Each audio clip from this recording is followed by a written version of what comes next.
Bueno, vamos a empezar entonces con el tema de hoy, de las 2 semanas que vienen, que es respiratorio.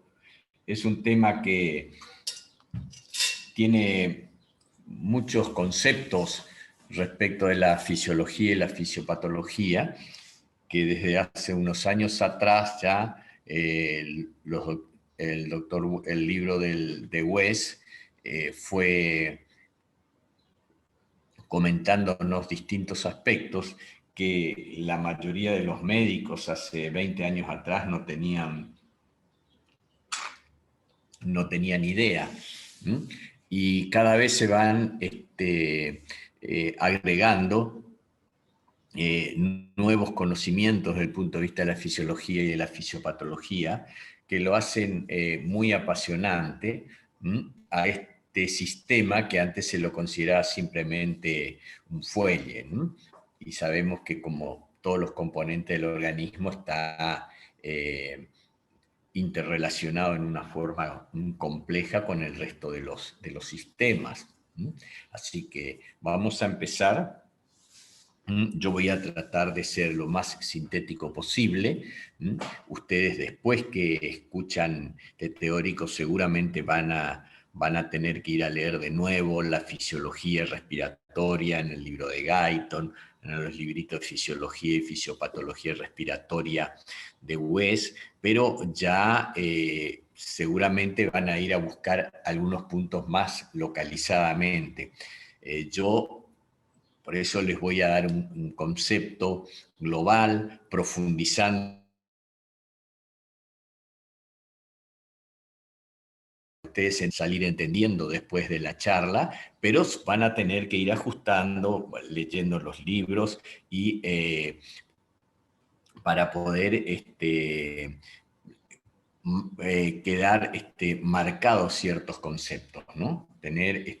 Haber aprendido ciertos conceptos que son muy importantes.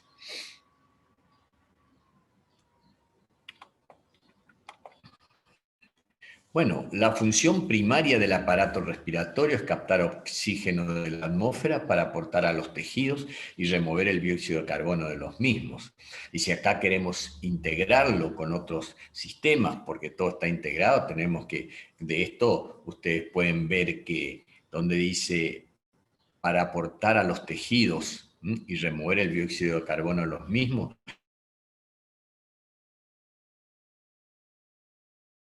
viene con la sangre, con el transporte de gases. Todo lo que fueron aprendiendo previamente tienen que ir ustedes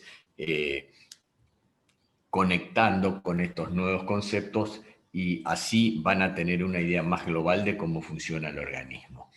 Para esta función primaria, el aparato respiratorio tiene algunas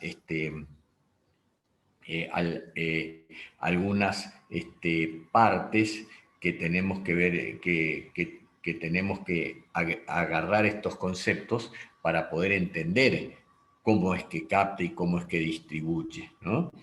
Bueno, la ventilación alveolar es muy importante, es esencial porque ahí llega el oxígeno de la atmósfera y también llega el dióxido de carbono de los tejidos del organismo. Eso se hace un intercambio gaseoso a través de una membrana, que ustedes ya la estudiaron en histología, y ese intercambio gaseoso tiene que transportarse. Es decir, ya viene transportado desde los tejidos hacia los alvéolos, viene dióxido de carbono para ser eliminado, y desde el medio ambiente, desde la atmósfera, penetra el oxígeno, está en el alvéolo, tiene que pasar la membrana alveolar y entrar en las venas pulmonares y circular. Entonces, ahí estamos hablando del intercambio gaseoso y el transporte, o sea, está todo interrelacionado. Ahora, dijimos ventilación alveolar. Y clásicamente se divide a las enfermedades del aparato respiratorio en trastornos obstructivos y restrictivos. En los trastornos obstructivos, la patología está en las vías aéreas. Lo que hay es un aumento de la resistencia en las vías aéreas. Es un marcador fisiopatológico importante. Ese aumento en la resistencia de la vía aérea está dado en gran parte por la disminución de la luz, del calibre de los conductos, de los bronquiolos. Sabemos que la resistencia depende de la longitud del tubo, pero inversamente proporcional al radio a la cuarta potencia. O sea, lo que más marca la resistencia de un tubo es la disminución del radio del calibre. Entonces, los trastornos obstructivos tienen en general ese marcador fisiopatológico. Y ya tenemos que estar pensando que hay una dificultad para eliminar el aire. ¿Por qué? Porque hay aumento de la resistencia. Para la entrada no, porque entra a través de la presión negativa del aparato respiratorio, eso va expandiendo el pulmón y van, las mismas fibras elásticas van tironeando los bronquios, entonces no hay dificultad aún en los obstructivos severos, no hay dificultad en realidad para la entrada del aire, sí hay para la salida del aire porque se van produciendo distintos cambios fisiopatológicos dentro del pulmón. Y hay una dificultad para la salida del aire, como van a ver. Las patologías restrictivas, la lesión, la dificultad, la disfunción no está en las vías aéreas. Tanto es así que tienen una resistencia normal en la vía aérea y una velocidad del flujo normal también, contraria a lo que tienen los trastornos obstructivos. Está en el parénquima, es decir, ahí lo que hay es una dificultad para vencer la resistencia tisular, no elástica y elástica, y hay un cambio en la velocidad del retroceso elástico del pulmón. Está aumentado la velocidad del retroceso elástico.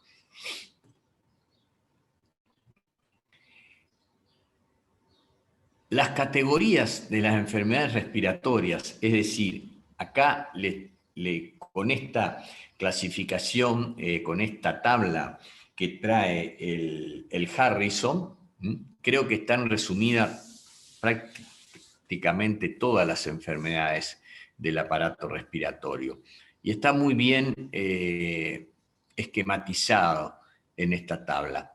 Fíjense, tenemos enfermedades obstructivas del pulmón. Recién nombramos los trastornos obstructivos. Tenemos el asma, la enfermedad pulmonar obstructiva crónica, que engloba a la bronquitis crónica y el enfisema, las bronquiectasias y las bronquiolitis.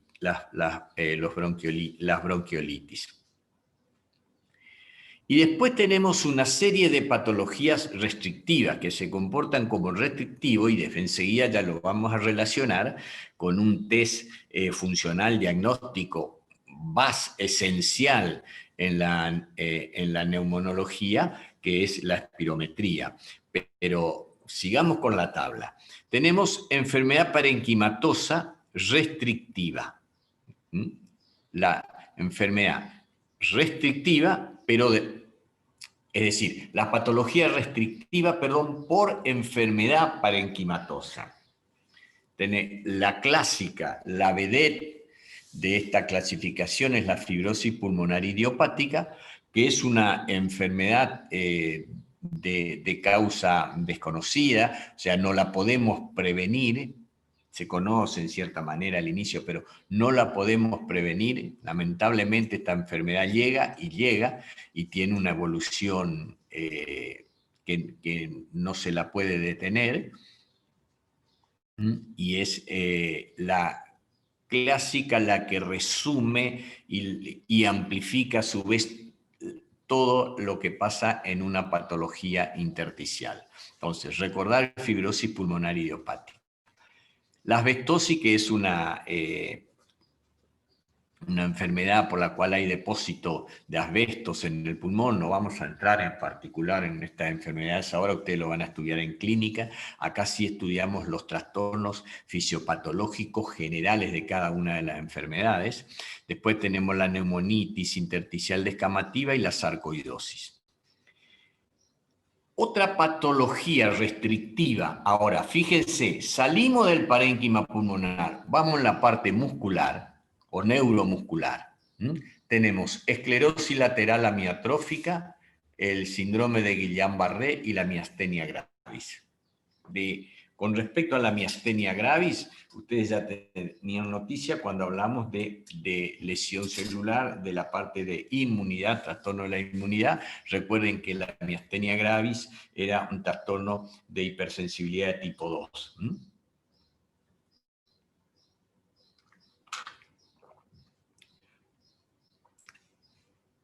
Otra enfermedad o patología que se comporta como restrictiva es la enfermedad pleural.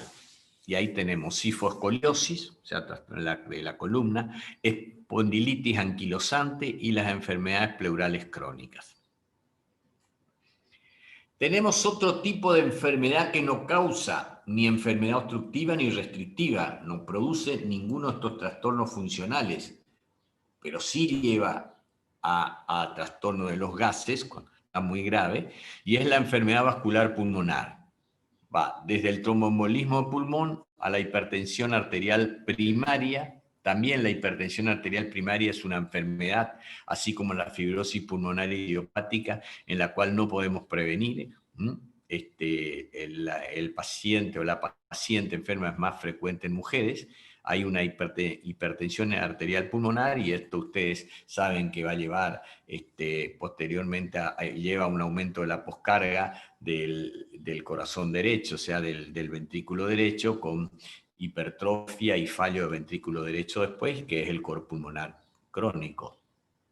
Otra patología denominada enfermedad oclusiva pulmonar y distintas otras vasculitis, alguna de ellas ya la vimos también cuando vimos los trastornos de hipersensibilidad, por ejemplo, el lupus eritematoso sistémico.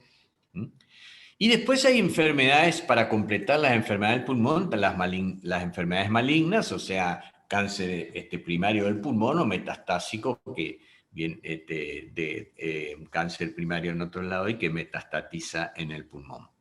Y las enfermedades infecciosas, que son comunes, ¿no? Los distintos tipos de neumonía, las bronquitis y las de vía aérea superior, por ejemplo, la traqueitis. Acá están englobadas prácticamente todas las patologías pulmonares. Pero ustedes ven que las que producen los trastornos disfuncionales así, patológico importante, de acuerdo a la espirometría o a los estudios funcionales, también a la curva flujo-volumen que vamos a ver después, se las agrupa en obstructivas y restrictivas. Y dentro de las dos son mucho más común. La obstructiva crónica es una causa importante de morbimortalidad en la actualidad. Para ver que acá, bueno, tenemos todo lo que es vía aérea son las obstructivas y tenemos después las obstructivas de vía aérea superior, que son y tanto intratorácica como extratorácica. Estas, como vamos a ver después, ahí sí hay problema en la inspiración, en las vías aéreas superiores. Pero ya vamos a ir viendo después con ejemplos. La espirometría, que saben que se puede dividir en una espirometría estática y una dinámica. Estática no es en función del tiempo. Generalmente acá podemos ver que esto es una inspiración y una expiración, que es el volumen corriente, la cantidad de aire que entra o sale del pulmón en una respiración normal se llama volumen corriente, que es aproximadamente 500 mililitros. Ustedes recuerdan por fisiología que 350 llegan a los alvéolos y 150 quedan en las vías aéreas superiores, que constituyen espacio muerto porque ahí no se produce hematosis. Después tenemos, si sobre una inspiración normal, hacemos una inspiración forzada, tenemos el volumen de reserva inspiratoria. Y si juntamos la inspiración normal con el volumen de reserva inspiratoria, tenemos la capacidad inspiratoria. Bueno, si luego de una expiración normal hacemos una expiración forzada o más profunda, tenemos el volumen de reserva expiratoria. Quedará siempre un volumen residual. El pulmón nunca se colapsa totalmente, no lo podemos colapsar, ni aún voluntariamente, porque existe en un momento en la aspiración un cierre de la vía aérea, o sea que las vías aéreas están cerradas y no se puede, y contienen ahí el volumen residual. No se puede eliminar este volumen residual. No se puede medir con la espirometría, ni con el flujo volumen. Sí se puede medir con la pletismografía. Es importante la medición de volúmenes residuales en la práctica médica. Sí, es importante la medición porque nos va a hacer diagnósticos diferenciales entre las distintas patologías. Capacidad vital y capacidad pulmonar total. La capacidad pulmonar total incluye al volumen residual. ¿Estamos? Incluye al volumen residual.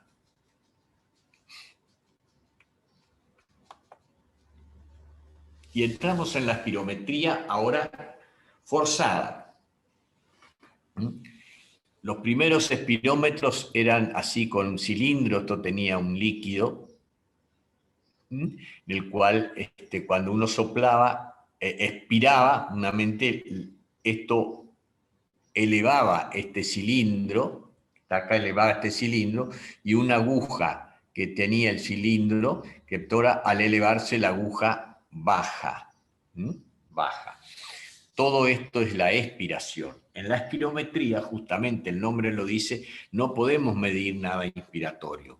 Sí tenemos que hacer la máxima capacidad inspiratoria que podamos tener y después hacer una aspiración forzada, que es sacar el aire lo más rápidamente posible. Una curva normal como esta,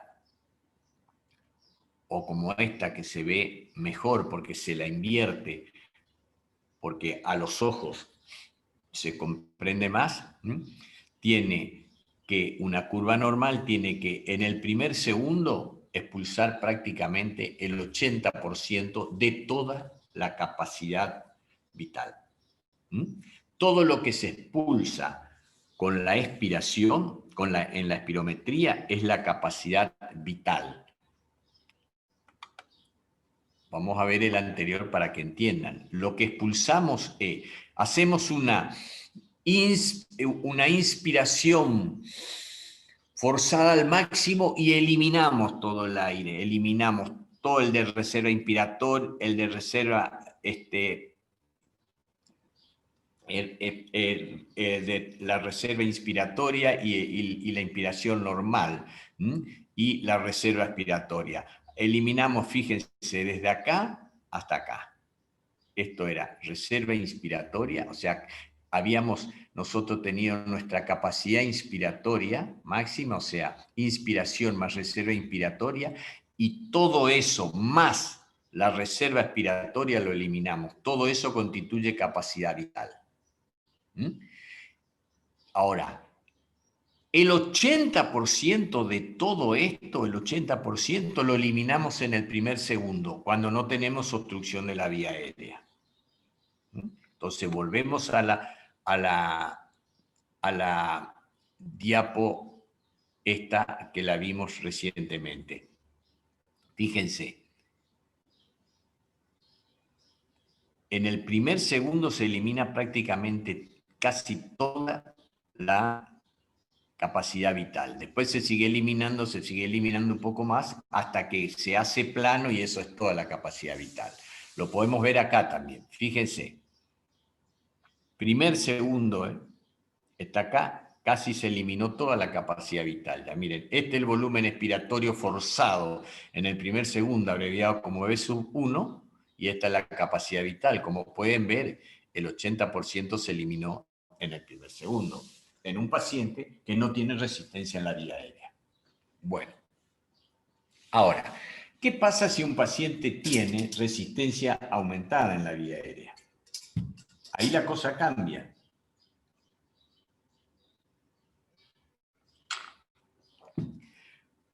Y vamos a relacionar con lo que vimos flujo en la parte circulatoria, donde podemos analogar los vasos a un tubo y lo que circula es la sangre. Bueno, acá los bronquios podemos analogar a un tubo, son tubos especiales, igual que los vasos, porque pueden cambiar de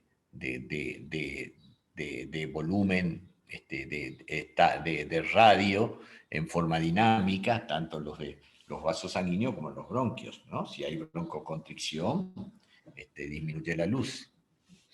Bueno, tienen aumentada la resistencia. Si la resistencia está aumentada, el flujo disminuye. ¿Está? Fíjense que flujo es igual a presión sobre resistencia. ¿Está? La resistencia es inversamente proporcional al flujo. Entonces, el flujo de aire, como la resistencia está aumentada, va a ser menor. A lo mejor se saca todo el aire, no es que a lo mejor, se saca todo el aire, excepto que haya una obstrucción muy severa. Se saca todo el aire, o sea, toda la capacidad vital, pero en mayor tiempo, en mayor tiempo.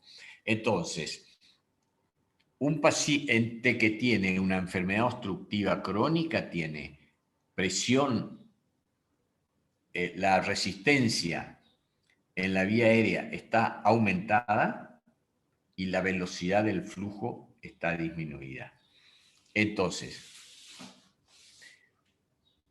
un paciente con una enfermedad pulmonar obstructiva crónica va a tener una curva muy similar a esta. Este es un paciente muy severo.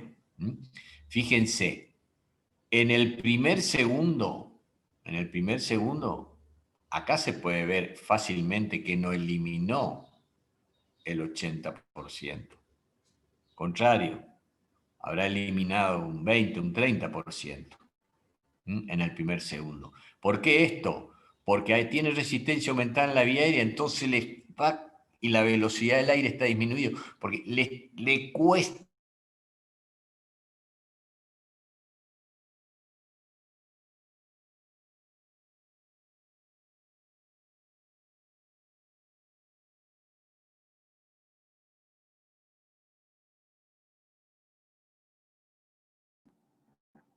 Doctor, disculpe, ¿está ahí todavía?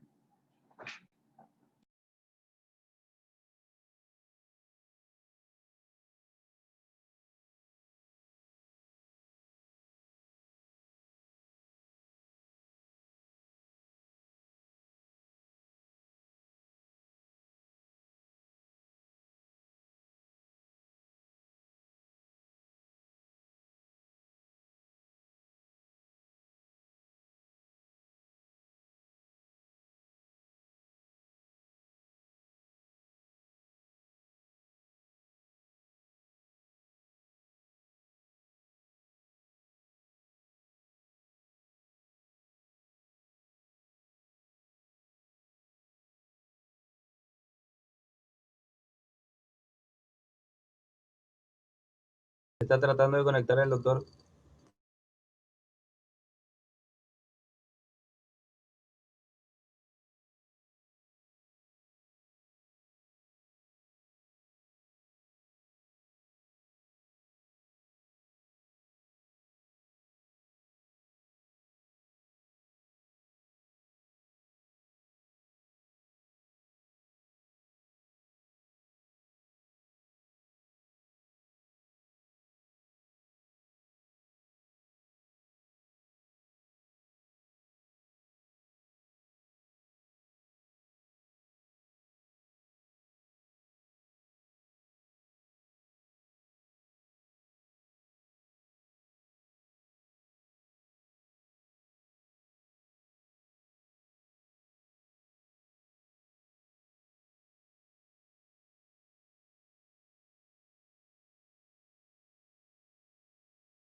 ¿Me escuchan?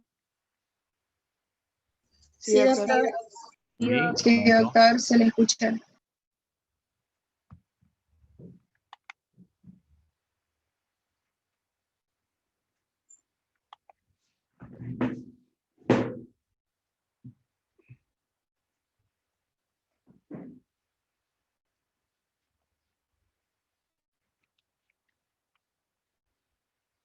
Bueno, seguimos entonces donde habíamos quedado. Vuelvo acá a la curva normal. Fíjense cómo es bastante empinada. Está el primer segundo, eliminamos el 80% de la capacidad vital. En el obstructivo la resistencia está aumentada. Yo les comenté que resistencia es inversamente proporcional al flujo. La velocidad disminuye, ahí aumenta. Entonces, fíjense que esto es mucho menos de la mitad que esto. Incluso estará en un 30%, no más. Acá pueden ver que el volumen expiratorio forzado en el primer segundo es menor que el 80% de la capacidad vital, sin ninguna duda. Además, otra cosa, mirando la curva uno ya se puede dar cuenta, no es así empinada al principio, sino la curva es más lenta, más lenta. Acá, esto es en realidad una curva de un obstructivo muy severo, donde la capacidad vital está disminuida.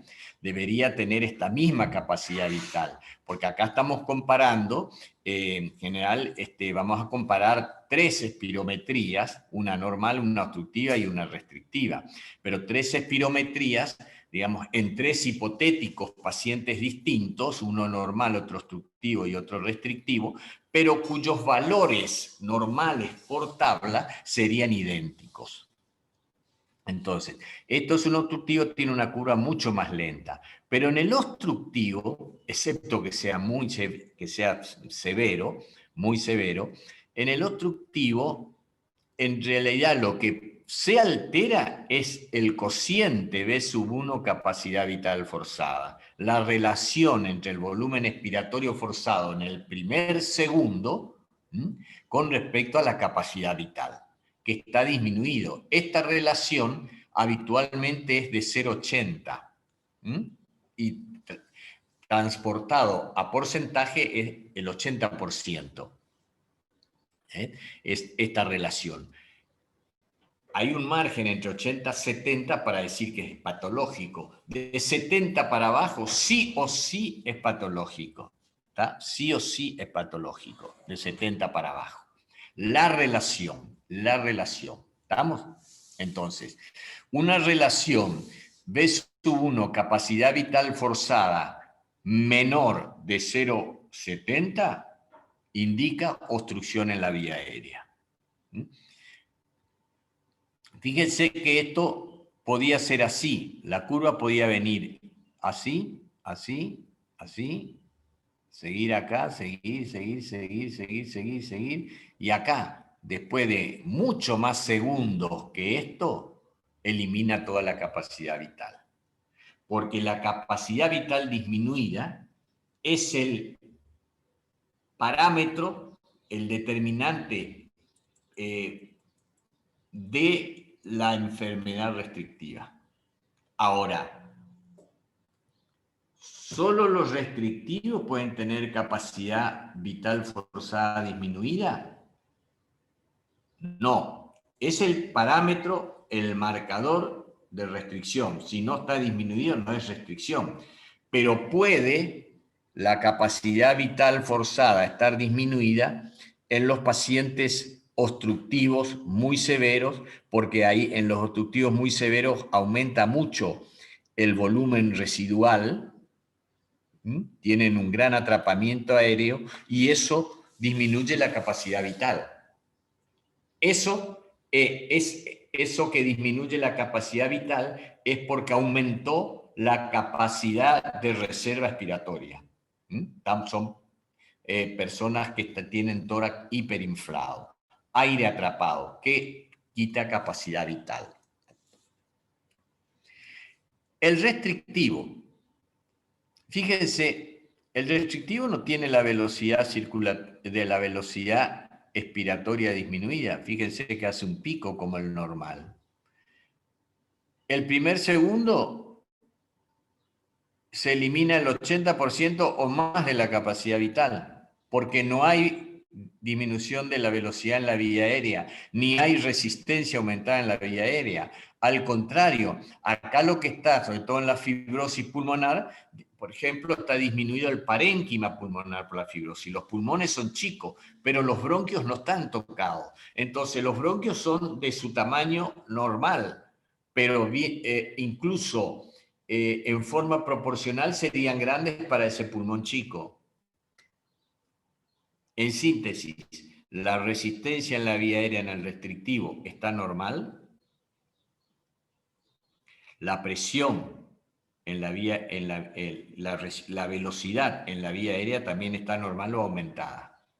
Entonces, fíjense que la curva de un restrictivo es muy parecida al de uno normal, pero más chico. Si vemos el valor de la capacidad vital forzada para esta persona que debiera tener este valor, fíjense que está disminuido. Ahora, la relación B1 capacidad vital no. En el obstructivo, ¿qué es lo que marca el parámetro de obstrucción? La relación volumen expiratorio forzado en el primer segundo sobre capacidad vital menor del 70%. Eso es lo que marca.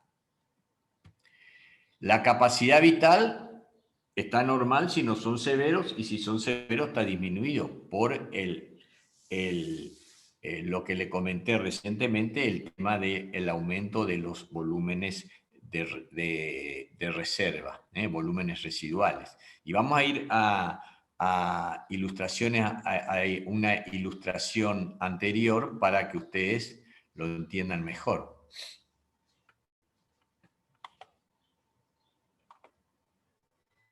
Fíjense, en el obstructivo hay un atrapamiento aéreo,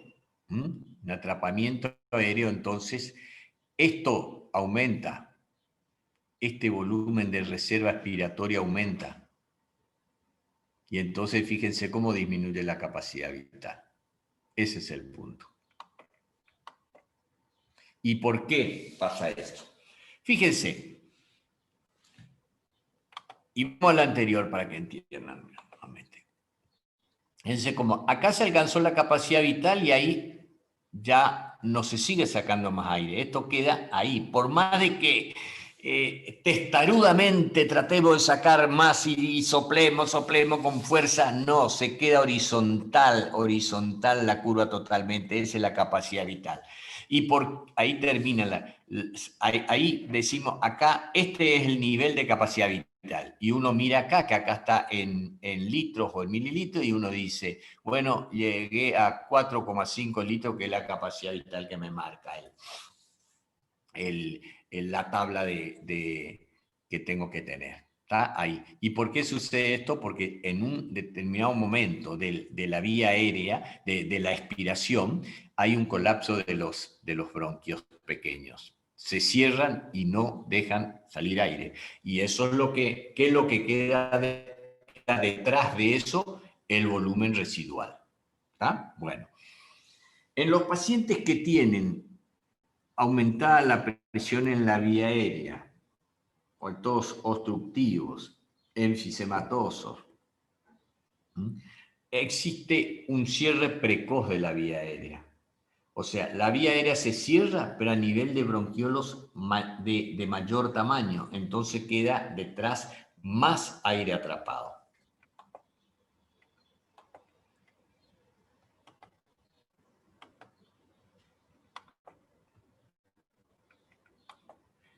¿Escuchan ahora? ¿Siguen escuchando? Sí, Sí, doctor, ¿se escucha? Bueno, pues ya me quedé traumado ya hoy que estaba hablando y no, pero creo que enseguida me avisó que estaba desconectado, así que no hay problema. Seguimos. Bueno, acá por ejemplo vemos esto, que es un hipotético 3 casos, ¿no? Normal, obstructivo y restrictivo, que es lo que vimos en la ilustración. donde serían pacientes idénticos, en el cual uno tiene estos valores. Si yo divido esto sobre esto, me va a dar 0,80, es normal. Un obstructivo, yo divido esto sobre esto y me da 0,42, menos de 0,70. Es todo obstructivo, punto. Pero no, doctor, mire, tiene la capacidad vital disminuida y nos dijo que la capacidad vital disminuida es el marcador de restrictivo. Y tiene la capacidad vital disminuida, pero lo que tiene es la relación está disminuida. Significa que ¿qué? Que la capacidad vital está disminuida porque hay mucho atrapamiento aéreo que disminuyó la capacidad vital forzada. Esto se ve en los enfisematosos severos. ¿Tá? Y el restrictivo, ¿por qué? ¿Por qué restrictivo? Porque normalmente tenía que tener 5 litros y 3,1 dividido sobre 5 va a dar menos de 0,80. O sea, menos del 80% de lo que tiene que tener. Entonces, la capacidad vital forzada está disminuida. Primer diagnóstico, si uno mira sin ver el paciente y dice la historia clínica, dice dos cosas. Está disminuida la capacidad vital. Primero, debe tener una enfermedad restrictiva, pero ojo, puede tener una obstructiva muy severa que la capacidad vital está disminuida por gran atrapamiento aéreo porque hay gran volumen de reserva expiratoria. Perfecto, y entonces, ¿qué tengo que hacer?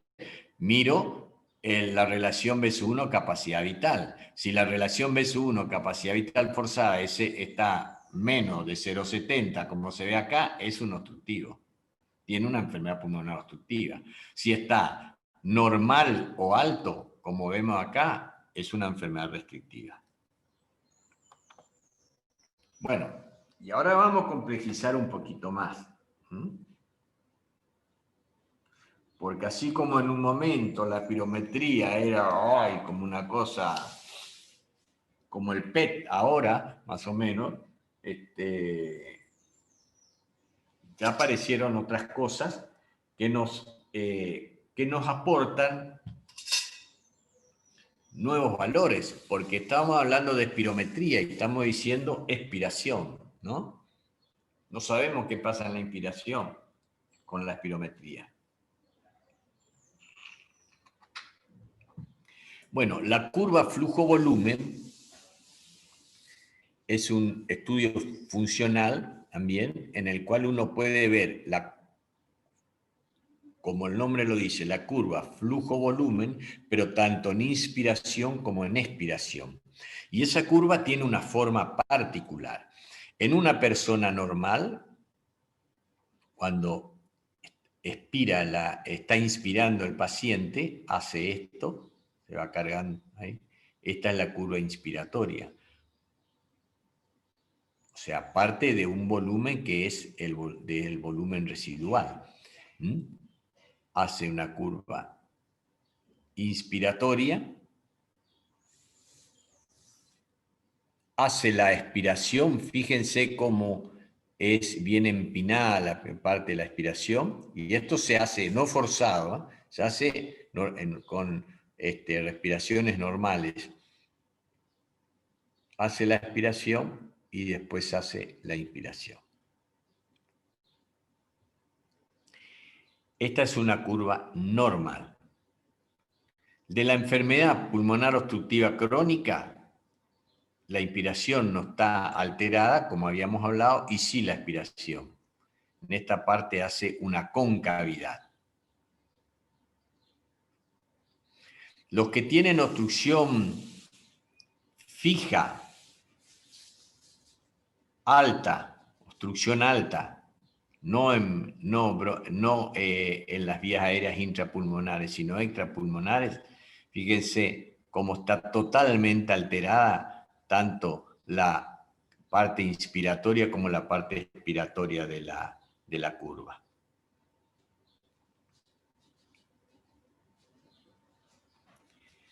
La obstrucción alta o extratorácica, de las vías extratorácicas, laringe, parte alta de tráquea, laringe, fíjense cómo hay una alteración total de la vía inspiratoria. Ahí cuando uno respira la obstrucción en la vía aérea alta, los ruidos anormales se ocultan o se escuchan sin necesidad de estetoscopio en inspiración, y es el cornaje que le llaman. ¿Estamos? La parte en la vía aérea superior. ¿Estamos? Es en inspiración. No toca la expiración. Bueno, y hasta acá. Esto ya complejiza más porque es esta obstrucción variable de la vía aérea. Dejamos esto. Creo que esto es lo que ustedes tienen que entender, una curva normal. Cuando la enfermedad pulmonar crónica hace esto, en una concavidad, ¿estamos? Lo que por lo menos quiero que entiendan bien esta parte. ¿Estamos? Y de la obstrucción, la vía aérea superior, cómo está alterada tanto la inspiración, también la expiración. Esto es en una curva obstructiva, fija, central, arriba y abajo, extra e intratorácica, esta curva. Fíjense, acá le explica perfectamente obstrucción central, vías aéreas, pero extrapulmonares, no, pero intra y extratorácica. ¿Estamos? Fíjense la forma. Y esta otra forma sí tiene alterada solamente la parte inspiratoria. Lo que está es extratorácica. Esta es la inspiratoria, extratorácica de laringe, o sea, tráquea superior y laringe. Esto es extratorácico. Esto es intra y extratorácico. Bueno.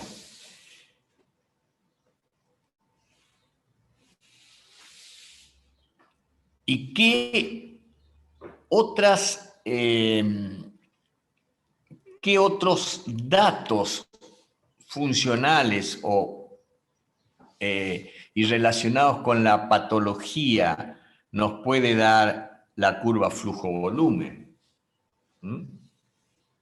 Porque obviamente nos dice otras cosas más que la espirometría.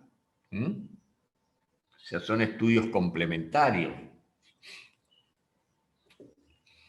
Y bueno, fíjense, nos va a servir para distinguir, además de obstructivos y restrictivos, que lo distingue la espirometría, nos va a servir para distinguir la obstrucción de la vía aérea superior, ya sea extra o intratorácica, que no nos descubre la espirometría, y también los distintos tipos de enfermedades restrictivas.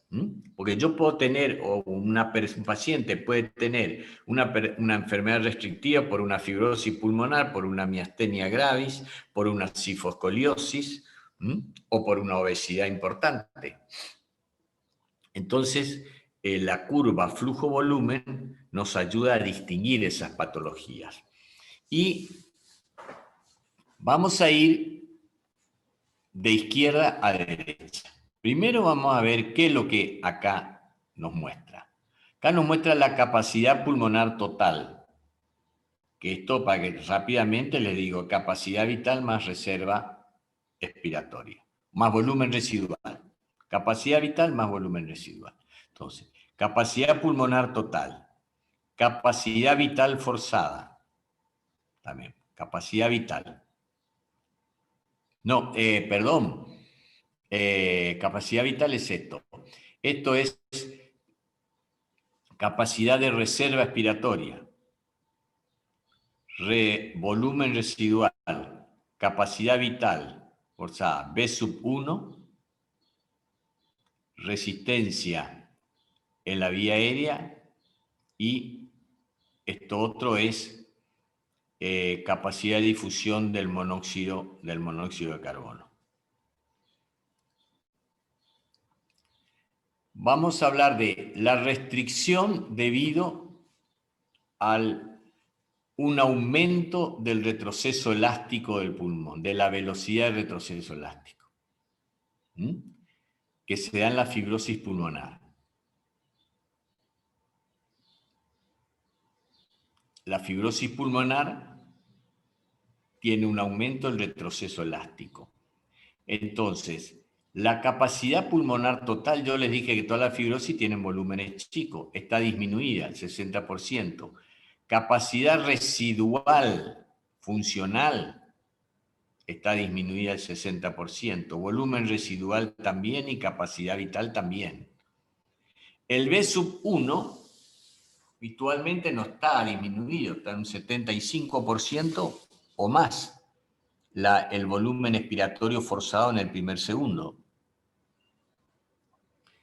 La resistencia en la vía aérea está normal, le dije, pues no está el problema ahí, y sí hay una disminución de la capacidad de difusión con el monóxido de carbono, que nos estudia dentro de los que ya vamos a ver, dentro de los mecanismos de hipoxemia, nos estudia la difusión. Ahora, la restricción pulmonar, o sea, la enfermedad restrictiva debido a anormalidad de la pared torácica por una obesidad, también podemos determinarlo con la curva flujo-volumen. Vamos a ver que la capacidad pulmonar total está disminuida, 95%, la residual funcional al 65%, el volumen residual está normal,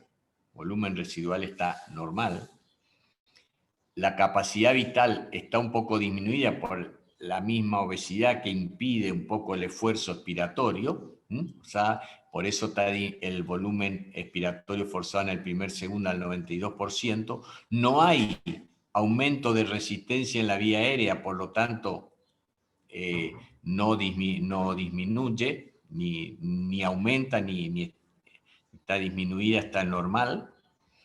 Y la capacidad de difusión del monóxido de carbono está dentro del 95%, o sea, es normal. La restricción pulmonar, o sea, la enfermedad restrictiva, digamos, una espirometría con restricción por una miastenia gravis, va a tener capacidad pulmonar total disminuida por la falta de fuerza para expirar. Los volúmenes residuales y capacidad residual, la capacidad residual pulmonar va a estar normal, y el volumen residual puede estar aumentado porque hay una incapacidad para aspirar todo el aire y entonces queda más volumen residual. Es una enfermedad restrictiva, la capacidad respiratoria, la capacidad vital forzada va a estar disminuida en forma importante. Acá, en la obesidad leve o moderada, está disminuida un 92%, no al punto de provocarle tantos trastornos funcionales, pero por miastenia o por fibrosis está disminuida al 60% habitualmente. En la miastenia cae un poco la capacidad de difusión, pero a valores limítrofes. Y vamos a los obstructivos. El asma agudo. Capacidad pulmonar total 100%, tiene aumentada la residual un poquito, sobre todo el volumen residual está aumentado, porque hay obstrucción de la vía aérea, lógicamente, y hay un cierre precoz de la vía aérea. Se cierra un poco a bronquiolos más grandes. Hay leve disminución de la capacidad vital, muy poquito, por aumento del volumen residual, pero fíjense que está más del 80%. Y sí se ve una gran disminución del B1, que puede estar al 25% del predicho de lo que tiene que tener y subir al 75% luego de broncodilatadores. Y fíjense esto, la resistencia en la vía aérea está aumentada. Y la capacidad de difusión del monóxido por un mecanismo complejo está aumentada. La obstrucción del enfisema severo, donde hay una disminución del retroceso elástico, porque hay destrucción de las fibras elásticas en el enfisema. Se destruyen las fibras elásticas. Hay mucha elastasa circulando y pocas antiproteasas, o sea, pocas proteínas que inhiban la degradación de la elastasa. La degradación de las fibras elásticas por la elastasa y pocas antiproteasas que inactivan a la elastasa. Fíjense lo característico del enfisema. Resistencia en la vía aérea aumentada. Capacidad pulmonar total aumentado. ¿Por qué? Porque está aumentada la reserva inspiratoria y el volumen residual. Fíjense, aumenta 3 veces el volumen residual. Hay un cierre precoz, muy precoz de la vía aérea y los pacientes van reteniendo aire y por eso tienen un tórax hiperinflado y tienen insuficiencia respiratoria. El B1 antibroncodilatador está muy bajo y postbroncodilatadores también está muy bajo. ¿Qué significa esto? Que responden poco a los broncodilatadores, no como los pacientes con asma. Y fíjense que el enfisematoso tiene también característicamente el severo capacidad de difusión del monóxido de carbono disminuido. O sea, fíjense, sé que ahora ustedes se deben estar haciendo un hermoso embrollo, porque esto la mayoría lo escuchó por primera vez y muchos no estudiaron todavía. Entonces esto es un lindo embrollo para ustedes, pero esto es muy importante lo que estoy mostrando ahí, porque nos está dando la pauta de cómo podemos ir estudiando las enfermedades respiratorias y cómo vamos haciendo los distintos diagnósticos diferenciales y por qué, si bien la espirometría es importante y nos da mucha información de qué está pasando con el paciente, pero nosotros queremos afinar más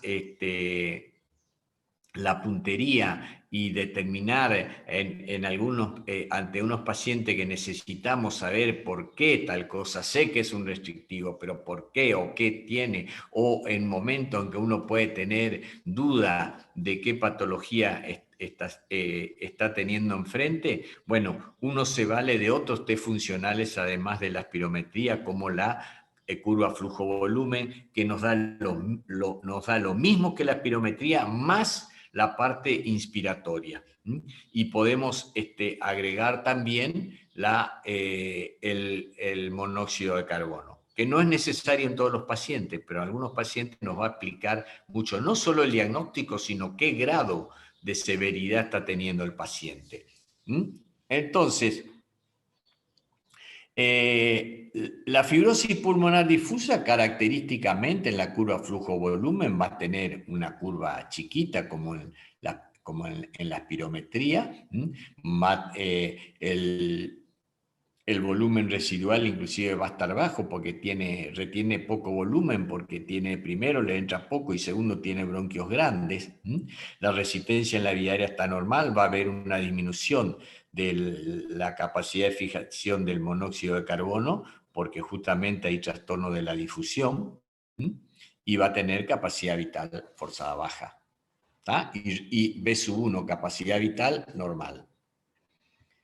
Esto era para dar ejemplo, nada más salteamos esto, en realidad fíjense, no tiene una enfermedad restrictiva, fíjense la curva es prácticamente casi normal, acá el normal está con línea de puntos, ¿entienden? Con línea de puntos, la normal está con línea continua, fíjense que es normal, decimos que es restrictivo cuando tiene menos del 80% de la capacidad vital forzada que debiera tener. En la miastenia sí puede dar una restricción, puede disminuir la capacidad vital, fíjense, hasta el 60%. El tipo de la curva es muy parecida a la normal, pero más chica. Y con una determinada frecuencia, a veces se ve esta insuficiencia respiratoria de tipo restrictiva que tienen la miastenia gravis. Por eso pacientes con miastenia gravis, pues, cuando se descompensan entran al respirador porque están haciendo una insuficiencia respiratoria, bajaron la capacidad vital forzada a menos del 80%. El asma tiene obstrucción en la vía aérea. Si nosotros medimos la resistencia en la vía aérea, esto no lo da la curva flujo-volumen, pues podemos tener, se sabe que por otras mediciones tiene aumentar la resistencia en la vía aérea. Con una buena respuesta a los broncodilatadores pensamos asma. No va a tener la capacidad vital forzada disminuida, y la relación B1 capacidad vital va a estar baja.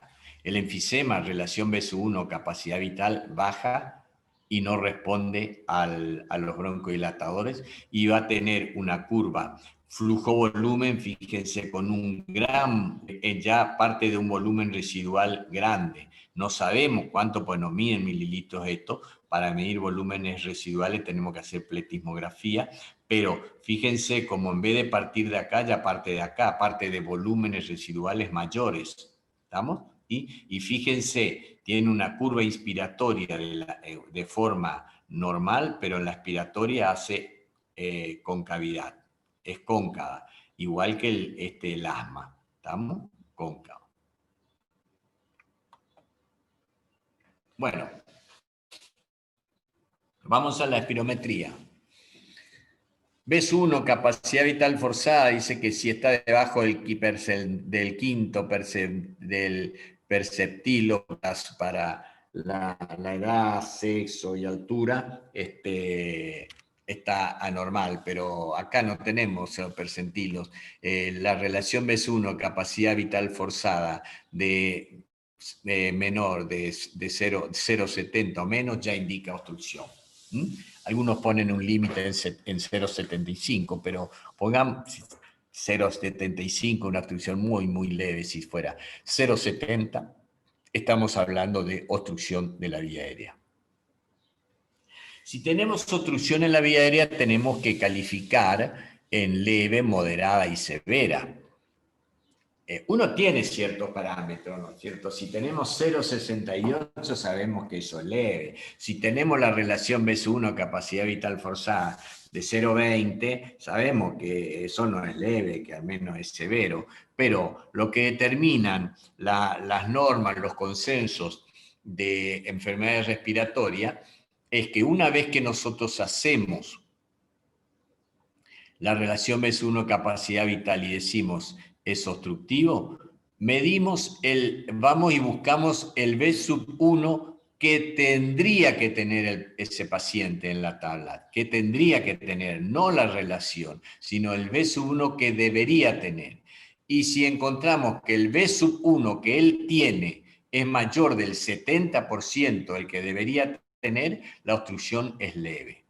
Si el B1 está entre el 50 y el 60% de lo que debiera tener, la obstrucción es moderada, y si está de menos del 50%, la obstrucción es severa.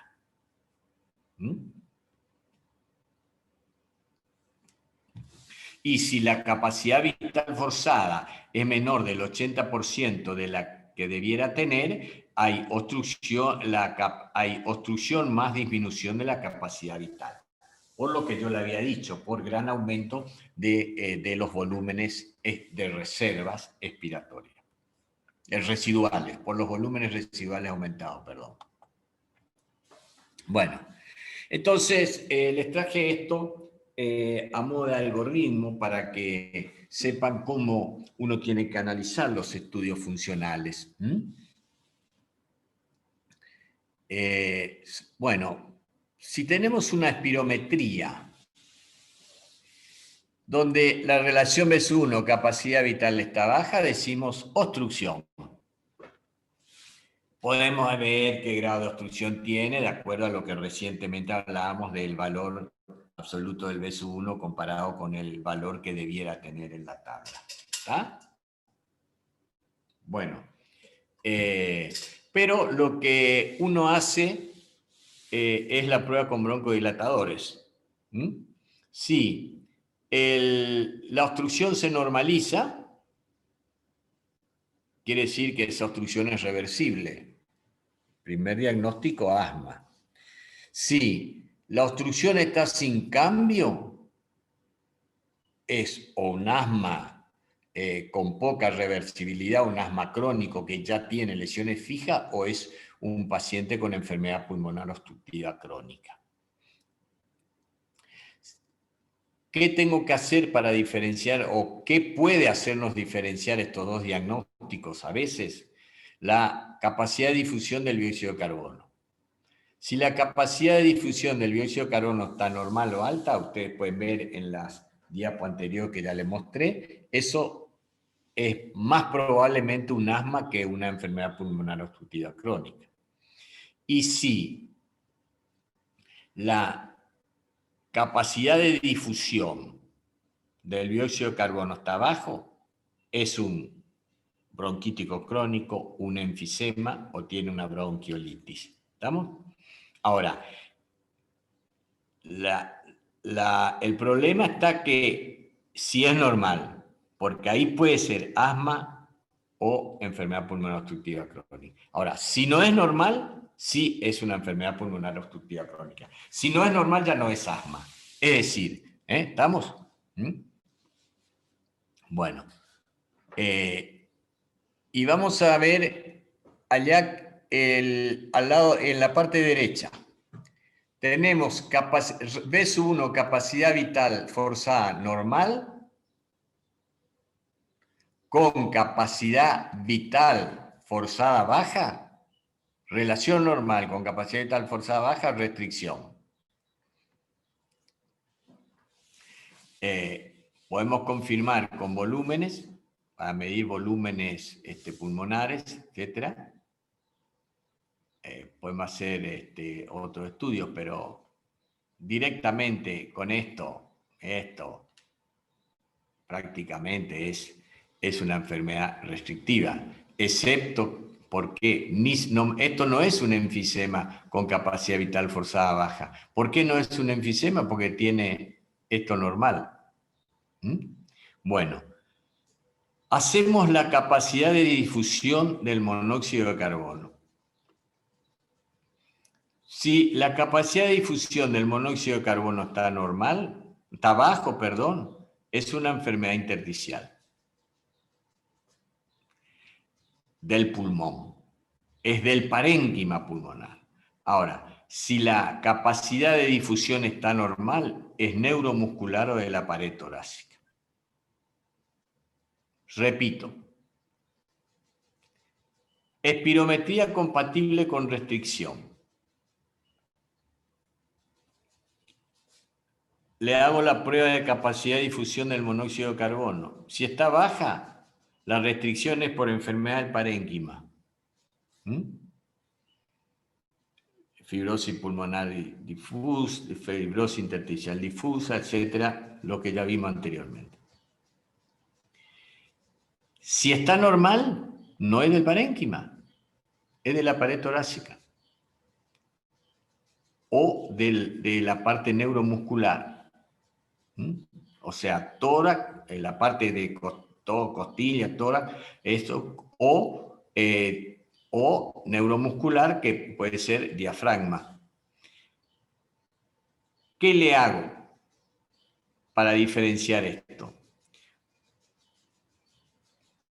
Mido la presión inspiratoria máxima, expiratoria e inspiratoria máxima, que se puede medir. Hay aparatos en los cuales uno hace una inspiración forzada y se mide en milímetros de mercurio la presión que hizo. Si la presión inspiratoria máxima está disminuida, eso es neuromuscular, no es de la pared torácica.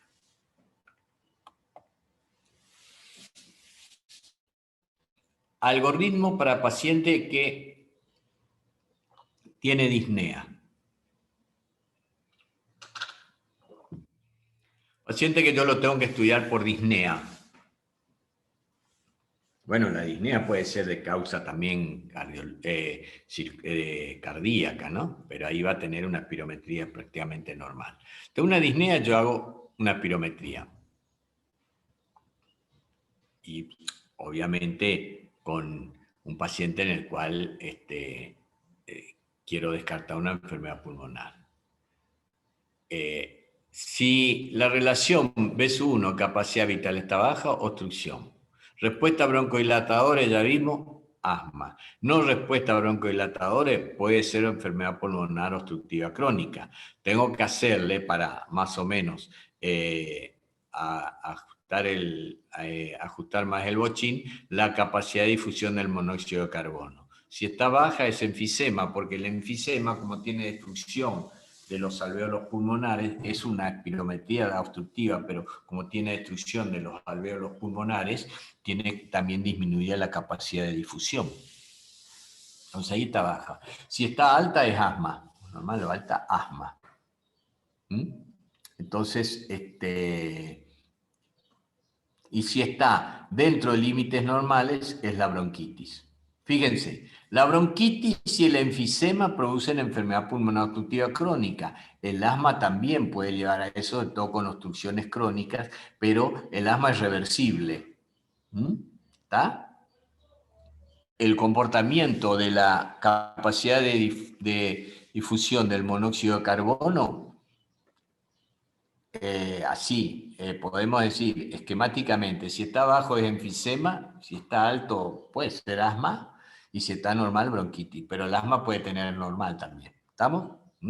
Es decir, ¿y cómo diferenciamos el asma de una bronquitis? Bueno, a veces la clínica ayuda mucho, pero para el asma hay que hacer la prueba que está ahí en el medio, la metacolina, y uno hace la diferencia, hace el diagnóstico de asma. Pero sí, esto no se hace cuando el paciente está con un momento de mucha obstrucción. Pasamos de acá, dejamos el del medio primero, pasamos de acá a acá. Paciente que tiene disnea, le hago una espirometría y tiene baja la capacidad vital. Eso es una restricción. Obviamente le voy a medir la BSU1 capacidad vital también y va a estar bajo. Pero yo puedo ni mirar esto si veo ya una capacidad vital disminuida y digo la disnea es porque tiene un problema respiratorio restrictivo. ¿Y por qué digo restrictivo? Porque si un paciente tiene que tener una capacidad vital forzada de 5 y resulta que tiene 5 litros y tiene 2 litros y medio, está disminuida el 50%.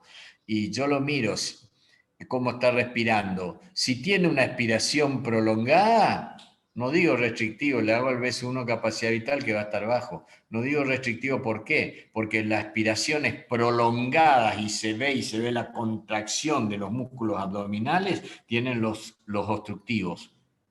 Uno lo ve, respiración normal y la expiración es más lenta, tarda más y se ve la contracción de los músculos abdominales, cómo hace para respirar. Ese es un obstructivo. Los pacientes restrictivos no tienen expiración prolongada, ¿está?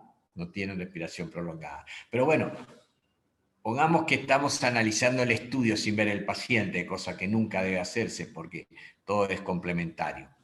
Pero tenemos baja capacidad vital, tenemos una restricción.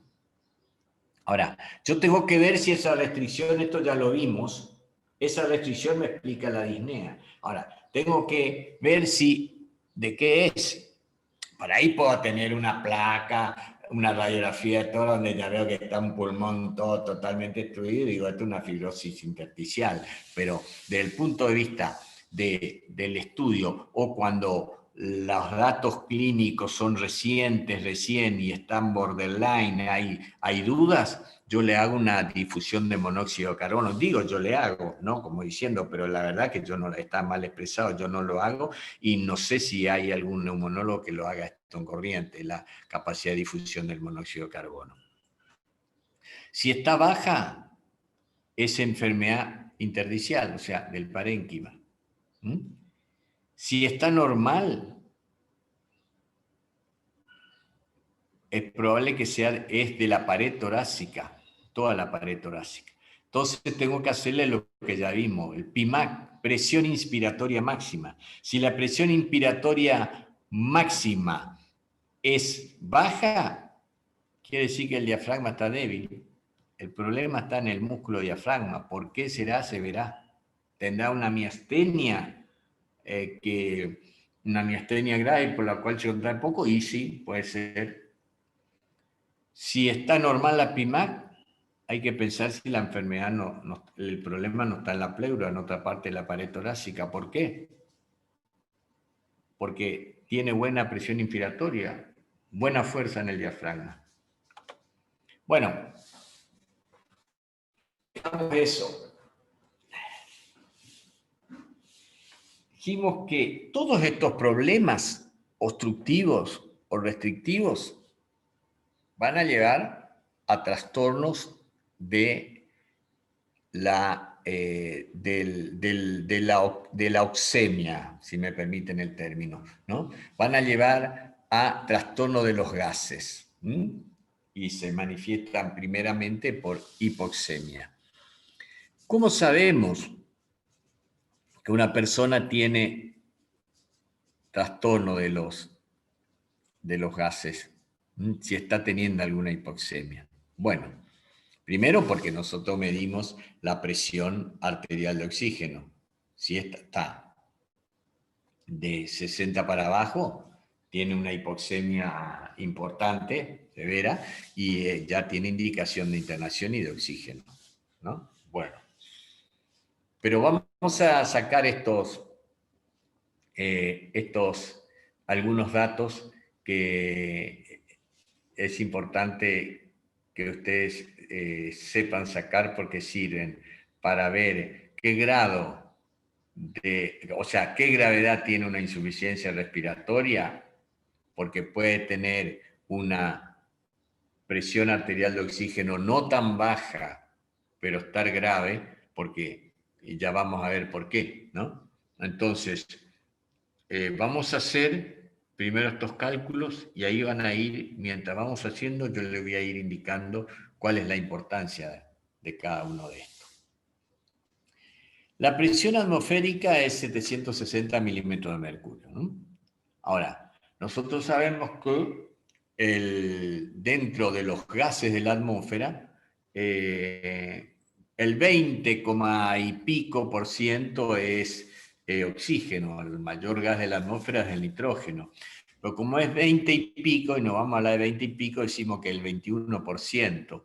Y como la atmósfera es una, no es 100. Entonces, nosotros debemos hablar de fracción inspirada. Entonces, la fracción inspirada es 0,21. La fracción inspirada de oxígeno es 0,21.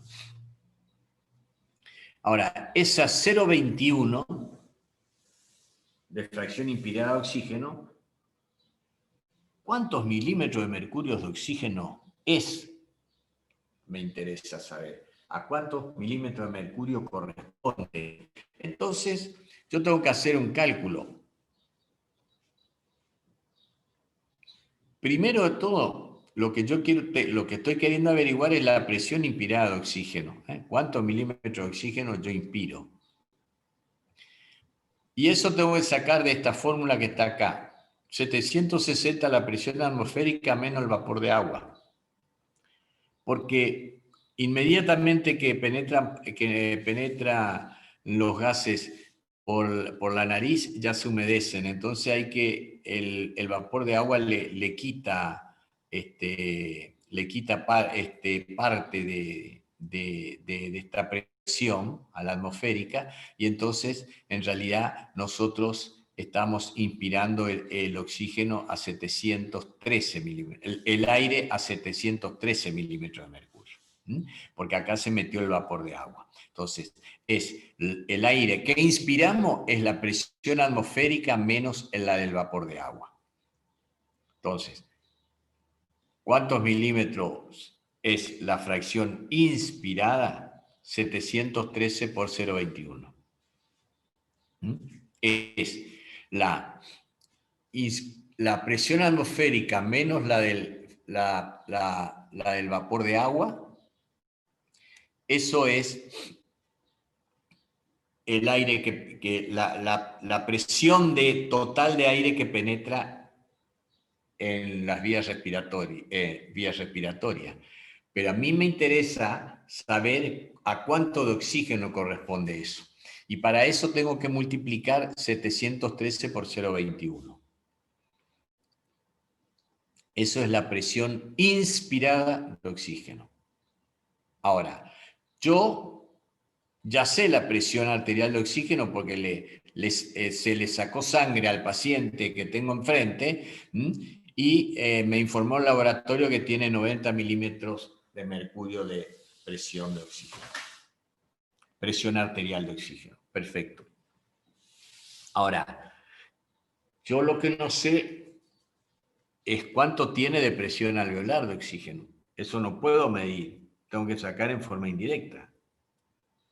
Alguno me dijo alguna vez, no, doctor, eso es 104 milímetros de mercurio. ¿Por qué no? Y porque está en el Guyton. Sí, eso está como así, en promedio, dentro de un rango de normalidad, está eso, pero ¿en qué situación y de quién? Entonces, yo tengo que saber cuánto es la presión alveolar del paciente que tengo enfrente. Y lo puedo saber, sí, lo puedo saber. Lo puedo saber haciendo el cálculo que está acá. Yo cuando pongo presión y A con mayúscula es la alveolar, y cuando pongo A con minúscula es la arterial. Entonces, presión alveolar de oxígeno va a ser igual a la presión inspirada de oxígeno, que es esto por esto. Esto por esto. Presión inspirada de oxígeno, que respirando aire ambiente es esto, menos la presión parcial de dióxido de carbono en arteria, habitualmente es 40, sobre el cociente respiratorio, que si bien es variable con la alimentación, pero ponemos término medio 0,8. Entonces, fíjense que yo hago este cálculo y me da 100 milímetros de mercurio de presión alveolar.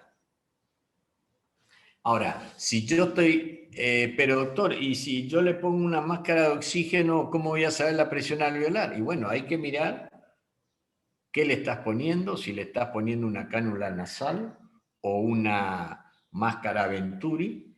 Te marca la máscara Venturi con cuánto tiene una válvula que vos lo vas corriendo a un otro lado y te va diciendo con qué presión parcial de oxígeno está dando, ¿no? Si uno le da oxígeno al 0,28, acá la cosa cambia. Ya cambia. Tengo que multiplicar 713 por 0,28 y va a ser más que esto. La presión alveolar va a ser más. Hagan ustedes por su cuenta de cálculo, lo van a hacer en el práctico, por eso acá prefiero demorarme en explicarle, después ustedes hacen en el práctico. Y la relación A sobre A, después hago la relación presión arterial de oxígeno sobre presión alveolar de oxígeno y normalmente tiene que ser 0,90. ¿Y por qué 0,90? ¿Por qué no es igual? Si el aire deja de pasar del alvéolo al capilar, cuando se igualan las presiones, perfecto. Pero lo que pasa es que cuando sale del pulmón, inmediatamente que sale del pulmón, hay una mezcla venosa que se le une a esta sangre que está a esta sangre arterial, se le hace una mezcla venosa que proviene de capilares que no pasan por los alvéolos, por ejemplo, unos de la circulación bronquial, que no pasan por alvéolo, y eso hace que la presión, la relación presión arterial de oxígeno, presión alveolar de oxígeno no sea de 1, sino es de 0,90. Porque hay lo que se dice un shunt fisiológico, que son estas sangres que normalmente no pasan. Y utilizamos este valor porque este es más variable. Me está midiendo lo mismo, pero es variable. Yo acá sé que si es más de 10 esto, está alterado. Pero cuando yo empiezo a trabajar con presiones inspiradas mucho más altas, porque estoy utilizando 3, 0,30 o 0,50 en fracción inspirada, y a lo mejor esta relación dice es 80, 100, 120, y no puedo saber el rango de normalidad. Entonces hago esta relación. Si tengo 0,60, quiere decir que está bajo. ¿Y para qué me sirve esto si yo ya tengo los datos de sanguíneo? Y me sirve para algo que yo le voy a remarcar y se van a dar cuenta de la tremenda importancia que tiene. Pónganle que yo tengo un paciente con disminución, con bajo oxígeno, y tengo, por ejemplo, 50 milímetros de mercurio de presión parcial de oxígeno en arteria, insuficiencia respiratoria. Yo le pongo una máscara de oxígeno al 28% y a la hora le saco de nuevo los gases en sangre y en vez de 50% tiene 80 milímetros de mercurio o 90 milímetros de mercurio si quieren de sangre. Entonces digo, uy, el paciente está mejorando. Y no necesariamente esté mejorando. Puede ser que esté mejorando o no. Pero ustedes me pueden decir, pero sí está mejorando, doctor, porque le subió la presión de oxígeno en arteria. Sí, subió, pero porque le puso oxígeno. Yo tengo que saber si está mejorando, es si yo le hago la relación A sobre A y la relación A sobre A está mejor. Si antes tenía un A sobre A de 0,60 y ahora con los nuevos gases y todo eso yo hago la relación y en vez de 0,60 está en 0,70, quiere decir que está mejorando. Pero el oxígeno pudo haber subido de 50 a 80 y yo le hago el A sobre A y en vez de tener 0,60 como tenía, por ejemplo, A sobre A, tiene 0,50. Por ahí puede estar empeorando el proceso. Saquen... Esto parece chino lo que le estoy diciendo, pero hagan ejercicio con esto, que lo tienen que hacer en los prácticos, y van a ver si el paciente, si es que está mejorando o no su paciente. ¿Me entienden? Vamos a ver si está mejorando el paciente o no.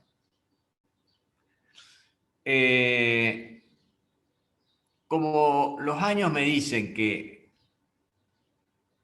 pueden confundirse al decirle esto, vamos a hacer un ejercicio entonces ya. Tengo un paciente que entró con 50 de presión arterial de oxígeno, respirando aire ambiente. Entonces, a ver quién me contesta. ¿Me pueden ir contestando alumno o alguno de los ayudantes alumnos, por favor? 50, está respirando con 50 milímetros tenía 50 milímetros de mercurio en sangre y respirando aire ambiente, por supuesto. Llega, bueno, el paciente está en insuficiencia respiratoria, tenía 50 y de PCO2 tenía, a ver, vamos a ponerlo que tiene 30 PCO2. Y yo le pongo una máscara de oxígeno. Entonces, paciente con 50 PO2, 30 PCO2, respirando aire ambiente. Primer dato que quiero que me saquen. Tengo presión arterial de oxígeno, tengo la fracción inspirada de oxígeno, eso tengo. que es 713 por 0,21, tengo 150 de presión inspirada de oxígeno y tengo presión arterial de oxígeno. ¿Qué me está faltando? A ver, escucho. Alumnos, ayudantes de alumnos, médicos, ¿qué me está faltando? La fracción inspirada de la máscara. No, la presión, sí, no le puse máscara todavía. Estoy sacando el paciente que Presión tiene alveolar. la presión alveolar. Bueno, ¿cuánto es la presión alveolar? Ahí está el 100. Está, porque este sí, exacto. La presión alveolar, ¿por qué es 100? No es 100. Justamente hacen el efecto que está bien que haya ese error para corregir. Ese 100 es porque yo puse acá. 104 porque viene el Guyton. 100 porque puso el doctor en una diapositiva. Ahí está. ¿Cuánto es la presión de este paciente? De este paciente sería 112,5, doctor. Muy bien, ¿por qué? ¿Cómo hiciste? ¿150 menos qué? Menos 30 de presión. Eso, muy bien. Y ahí te da 112. Perfecto. Entonces ahora, 50 dividido 112. ¿Cuánto es el lazo BA? 0,44. 0,44. Está mal el paciente, ¿eh? Fíjate que ahora hace de cuenta que el paciente estaba con 40 de PCO2. ¿Cuánto es la sobrea?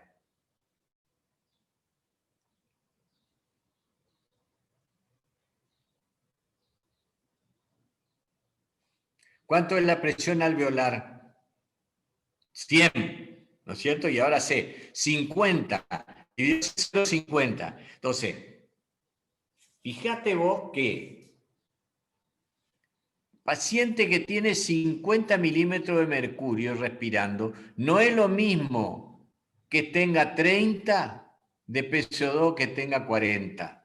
Y uno no me vaya a decir, está mejor porque tiene PCO2 más bajo, está sacando más PCO2. Está peor, porque está teniendo 50 de presión, 50 de presión arterial de oxígeno en base a que está hiperventilando, porque está teniendo 30 de PCO2, está hiperventilando. El que tiene 40 de PCO2 está mejor, porque está manteniendo 50 de PO2, pero sin bajar la PCO2. ¿Se entiende lo que quiero decir? Ahí nomás ya para cómo interpretar los gases, ¿eh? Y me está hablando de la funcionalidad. Y si yo lo pongo un número a eso, tengo 0,44 del que estaba respirando con 50 y tenía 30 de PCO2. Y es 0,50 el que tenía 40. Entonces, ¿quién está peor? El que tenía 30, 0,44. ¿Estamos ahí? Perfecto. Le pongo una máscara al 40%. Y se me va la PO2 a 70, como les dije. Y se va, vamos a ponerle a 80. A 80, la PO2, o sea, la presión arterial de oxígeno se me va a 80. Y vamos a ponerle que sigue con, está con 35 de PO2. ¿Está? Entonces, se fue la presión de la PO2 arterial, se fue a 80 y la PSO2 a 35. A ver, sáquenme el A sobre A.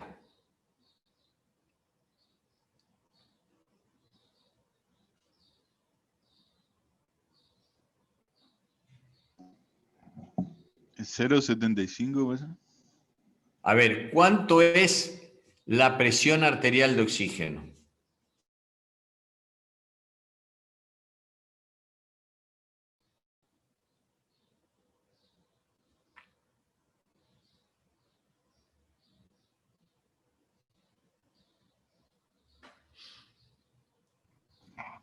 ¿106? 106. ¿106 de presión alveolar? No, tan loco. ¿Cuánto es la presión inspirada de oxígeno?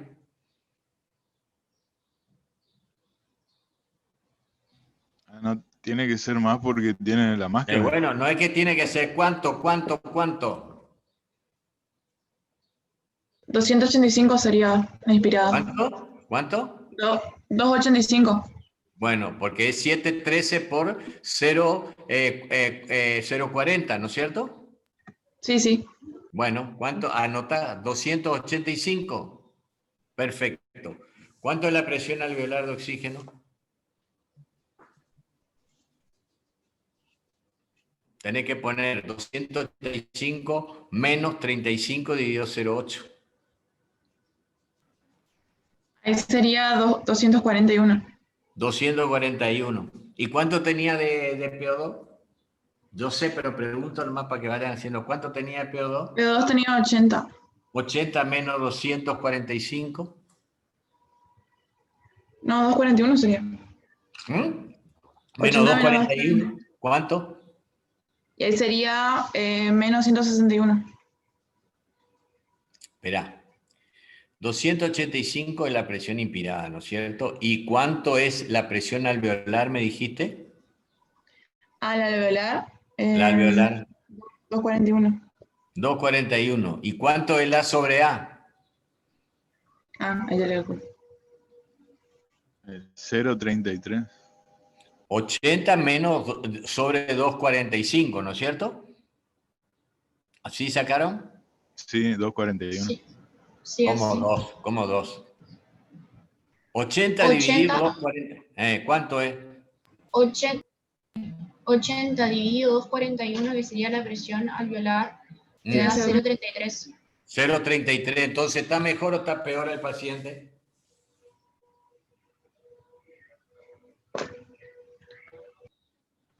Está peor. ¿El proceso del paciente cómo está? ¿Peor o mejor? Subió a 80 la PO2. Está peor. Está peor. Subió en forma ficticia. Usted dice, ay, entonces, ¿por qué le doy oxígeno? Le das oxígeno para que tenga una oxemia normal y no esté en anaerobiosis. Y para que le esté dándole eso justamente y después tiempo a que el proceso pulmonar mejore. ¿Se dan cuenta para qué sirve esto? Es importante, y esto me dice en la pauta, estos ejercicios hay que hacer porque si no uno no lo entiende, ¿saben? Y es importante porque uno puede decir, yo más o menos que le pongo un broche en la boca al médico, a los residentes cuando recién entra, empieza con uno le enseña y dice, ¿está mejor, doctor? Mire que está con 80. Está mejor, si yo le pongo 1000, qué sé yo, 100 de fracción inspirada de oxígeno va a mejorar, va a subir el gas de sangre, pero eso no es mejor. El paciente no es un dato de laboratorio, es la comprensión dato. Ahí está la importancia de la sobre A. Hoy yo vengo, si bien estoy también en medicina intensiva, pero yo vengo de la medicina interna, de la clínica que ve crónicos y agudos. Y nos manejamos con A sobre A. Los intensivistas le agregaron una variación mucho más corta. A mí me gusta más la sobre A, pero reconozco que esto me explica casi lo mismo también. Nada más que acá lo que le falta, ¿por qué digo casi lo mismo? Este es más completo, porque acá no tiene en cuenta la PO2 con cuánto de PCO2 está teniendo, y sin embargo el A sobre A sí tiene en cuenta, o sea que es más fidedigno, pero así como cálculo rápido, la PAFI le llaman los intensivistas, que es rápidamente lo que yo tengo medido, la presión arterial de oxígeno dividido la fracción inspirada. Ese cociente, presión arterial de oxígeno, por ejemplo, 90 dividido 0,21, me da un valor de 500, 500 y pico. Ese es normal, ¿no? Y cuando va el rango normal entre 500 y 450. Y los intensivistas usan mucho en los pacientes con insuficiencia respiratoria aguda para el distrés la escala de Berlín, que predijo mortalidad de PAFI. Cuando la PAFI es entre 300 y 200, en menos de 300 le llaman distrés. Entre 300 y 200 es un determinado grado de distrés. De 200 a 100 otro determinado grado de distrés, y menos de 100, un distrés muy severo. ¿Tá? Eso para las insuficiencias respiratorias agudas se llama escala de Berlín porque fue un primer trabajo que demostró esa correlación de mortalidad en los distrés en relación a la PAFI, ¿no? A los distintos grados de PAFI. Para esto hay que sacarle presiones continuas de arteria también. Y introdujeron otra variación que para reemplazar la presión arterial de oxígeno con la saturación de oxígeno. Entonces hay otro que se llama SATSI, que es la saturación arterial de oxígeno sobre la fracción inspirada. Bueno,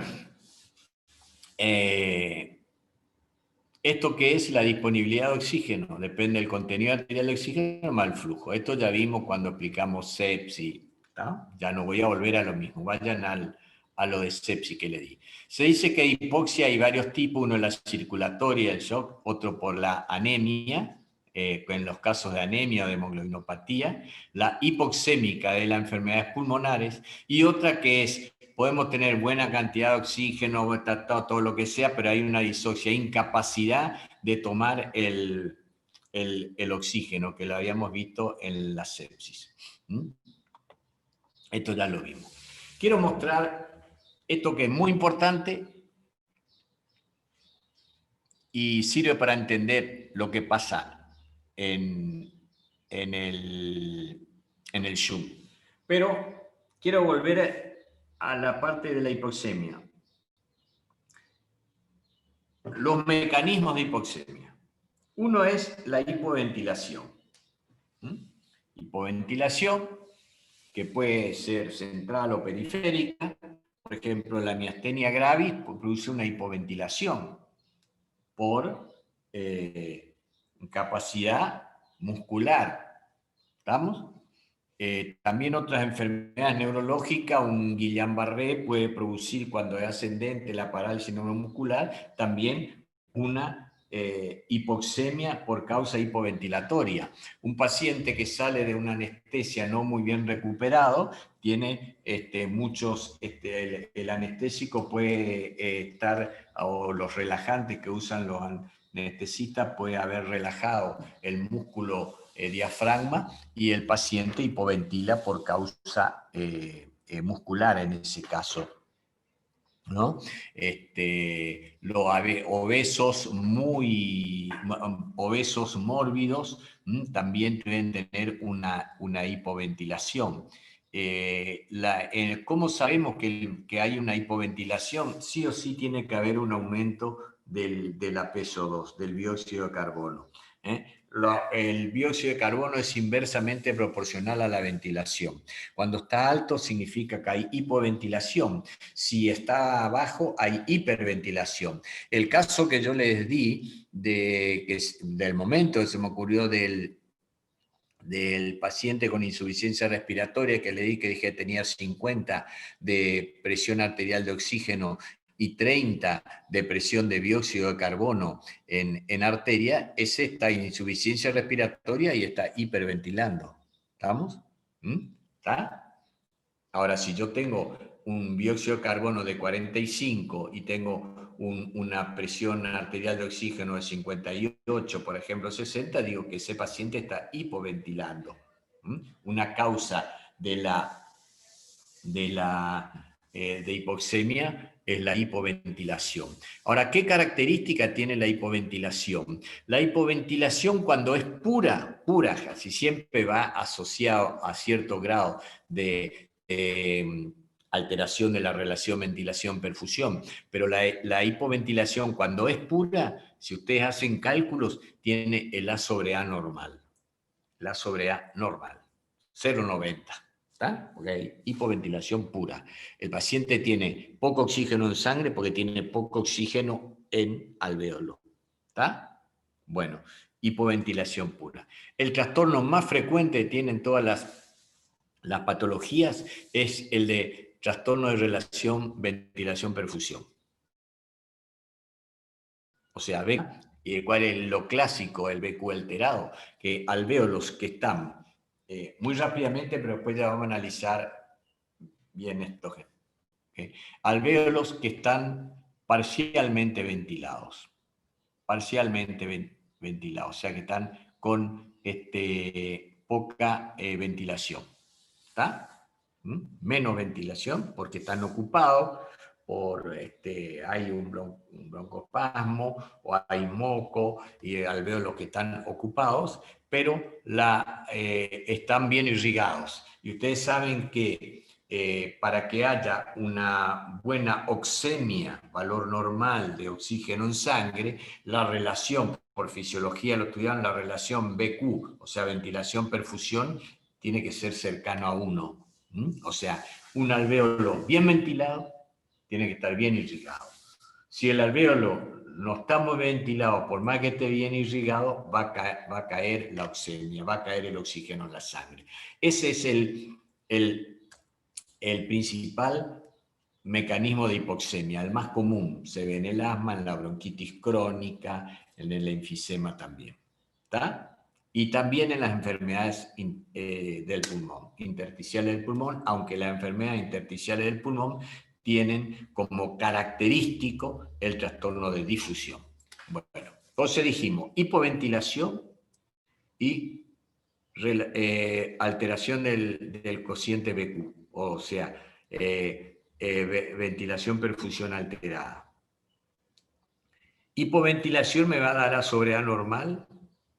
El trastorno de relación ventilación-perfusión me va a dar un A sobre A anormal. El caso del ejemplo que vimos. ¿Está? Bueno. El otro caso es el trastorno de la difusión. Ahí va a haber seguramente A sobre A, también anormal, pero no me distingue. Yo tengo que pensar que ese trastorno en que puede ser un trastorno de la difusión, porque tengo, además de trastorno de los gases, tengo una espirometría, una curva flujo-volumen que me diga que es un paciente con enfermedad restrictiva. O si no tengo eso, tengo una historia clínica que la cogí y una placa de tórax donde hay una patología muy compatible con una enfermedad restrictiva. ¿Estamos? Entonces, digo que va a tener relación perfusión alterada y también puede tener y tiene seguramente un trastorno de la difusión. Se me ocurre en este momento, así que lo puedo ver sin necesidad de hacer una espirometría. Puedo tener un paciente con una artritis reumatoidea severa que tiene una enfermedad, una fibrosis pulmonar, porque a veces algunos artríticos severos tienen también manifestaciones pulmonares de su artritis reumatoidea y hacen fibrosis pulmonar, o sea, enfermedades restrictivas. Y entonces voy a decir, tiene relación ventilación-perfusión seguro y tiene trastorno de difusión también. ¿Está? Ahora, para certificar que tiene trastorno de difusión, yo voy a necesitar la capacidad de fijación del monóxido de carbono.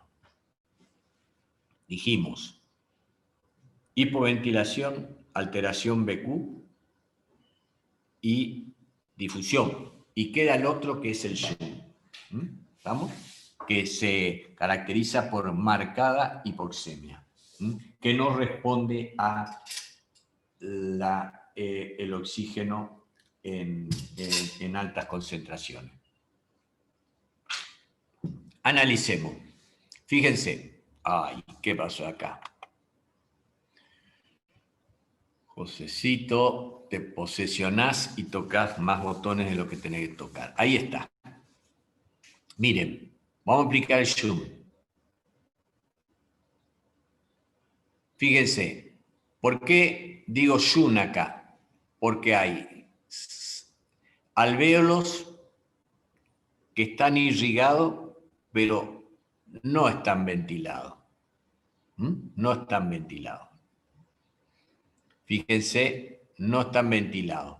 Entonces, este alvéolo que está ventilado oxigena bien, pero este otro le da sangre que no está oxigenada y la PO2 generada en la arteria sale del pulmón con, por ejemplo, 55 milímetros de mercurio. Un caso parecido al ejemplo que dimos. ¿Qué pasa si yo le doy oxígeno al 100%, o sea, fracción inspirada de 1, solamente oxígeno?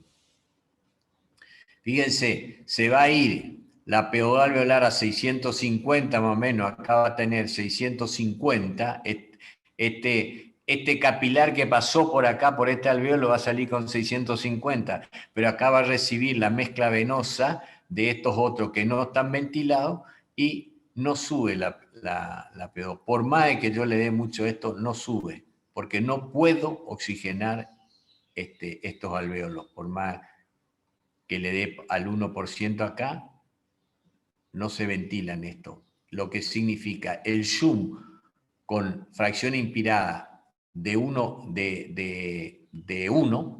no 0,21, no 0,40, no 0, de 1, no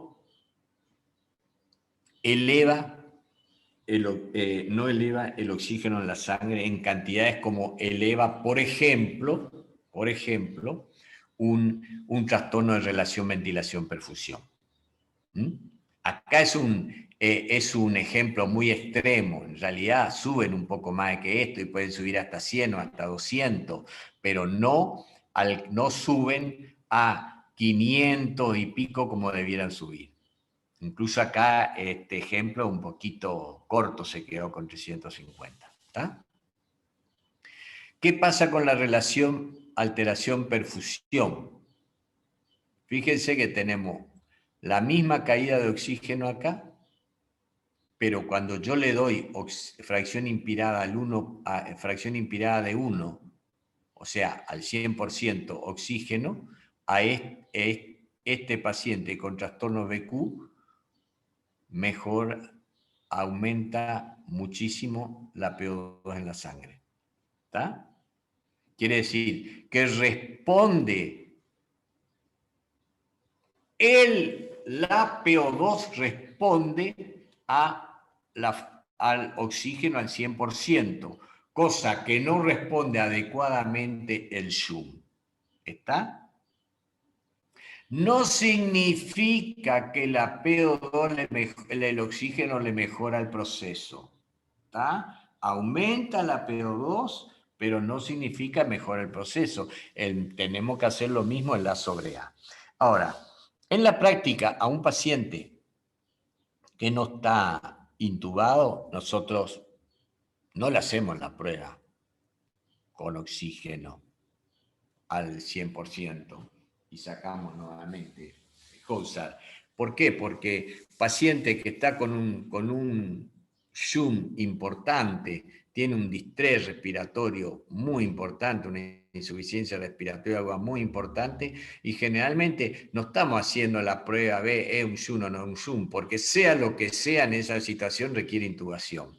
Y entonces al paciente se lo intuba y se lo ventila de entrada con oxígeno al 100%. O sea, le digo el 100%, pero en realidad decimos lo correcto es decir fracción inspirada de 1. Le damos entonces 100% de oxígeno y vemos si va mejorando toda la PO2, empezamos a bajar. Porque aunque sea un Zoom, aunque sea lo que sea, si la PO2 cuando yo le doy oxígeno me sube mucho, yo le bajo enseguida la fracción inspirada. Le bajo, porque no es conveniente que esté a este nivel de oxígeno, porque el oxígeno es tóxico y va a dar toxicidad por oxígeno y va a llevar a fibrosis a este pulmón. ¿Estamos? Yo voy bajando la fracción inspirada de oxígeno y trato de mantener al paciente con una PO2 cercano a lo normal, 90 o 100. ¿Estamos? Pasa que si tiene un Zoom, tengo que usar fracciones muy inspiradas, muy elevadas de oxígeno para poder mantener este nivel de presión o 60, ¿está? Porque si no lo mantengo en 60 aproximadamente, va a entrar en anaerobiosis, va a haber lesiones por baja disponibilidad de oxígeno.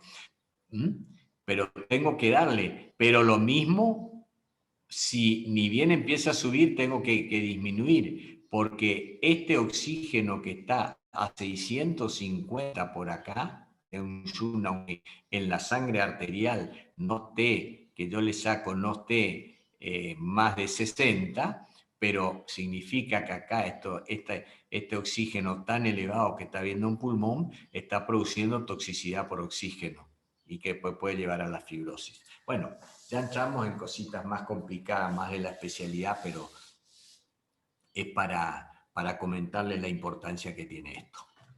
Y terminamos. Si hay alguna pregunta, creo que deben haber muchas, pero creo que la van a ir tratando de salvar en el práctico. Y si no, en la próxima, antes de empezar, voy a tratar de dejar 5 o 10 minutos para que puedan preguntar algunas dudas que van a tener con respecto a esto. Estamos, chicos, espero no haberlos aturdido, embrollado tanto, pero esto es así. Al que escuchó por primera vez, esto obviamente es chino básico.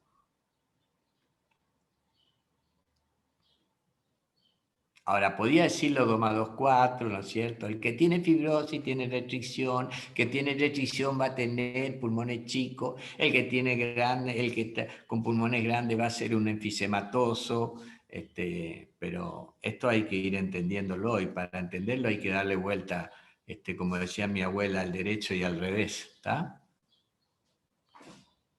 Bueno, chicos, la próxima ya va a ser más leve, vamos a hablar de insuficiencia respiratoria aguda y crónica, ¿está?